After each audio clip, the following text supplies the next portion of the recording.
नमस्कार दोस्तों। तो गर्मियों के टाइम पे आपको जो उत्तराखंड के पहाड़ हैं वो हर जगह काफ़ल से लदे हुए मिलेंगे और हर जगह आपको ये लाल रंग के काफ़ल पके हुए नज़र आएंगे। तो काफ़ल जितना खाने में स्वादिष्ट है उतना ये गुणकारी है। इसमें एंटीऑक्सीडेंट्स पाया जाता है जो हमारी शरीर की रोग प्रतिरोधक क्षमता को बढ़ाता है। और काफ़ल एक बहुत अच्छा फल है। तो इसके पीछे जो कहानी है वो मैं आपको बताती हूँ।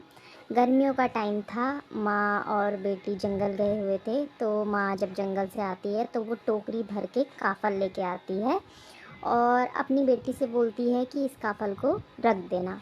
तो वो माँ रख के भी जाती है और उसे बताती भी है यहाँ पे काफ़ल है और खाना मत, और जब मैं वापस आऊँगी काम से तो तेरे को दे दूँगी। तो वो घर के कोने में मतलब बाहर से ही उन काफ़लों को रख देती है।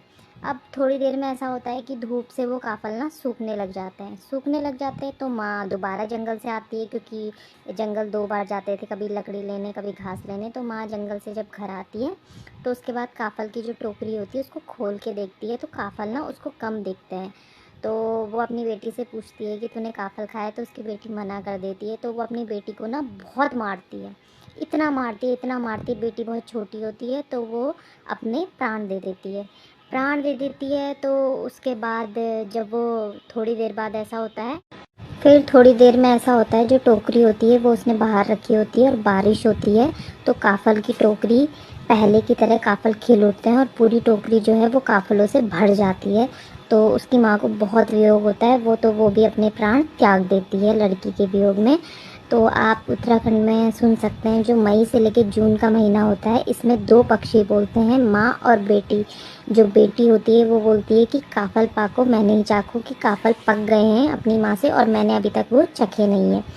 और उसकी माँ उसके रिप्लाई में जवाब देती है कि पुर पुतई पूर पूर, कि पूरे हैं बेटी पूरे हैं, कि तूने ये नहीं खाए हैं। तो ये है काफ़ल पाको के पीछे कहानी। और काफ़ल एक ऐसा फल है, अगर आप उसे गर्मी की जगह पे रखेंगे तो वो सिकुड़ जाता है। और स्पेशली जब इनको बेचते भी हैं, किसी बोरी को गीला करके इसे ढके जाता है या फिर पत्तों से इसे ढकते हैं, क्योंकि ये बहुत जल्दी सूख जाते हैं।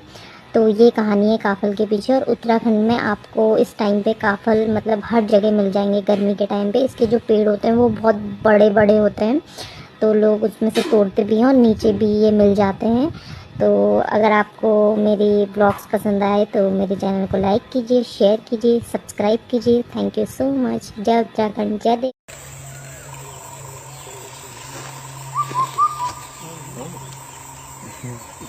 Responding.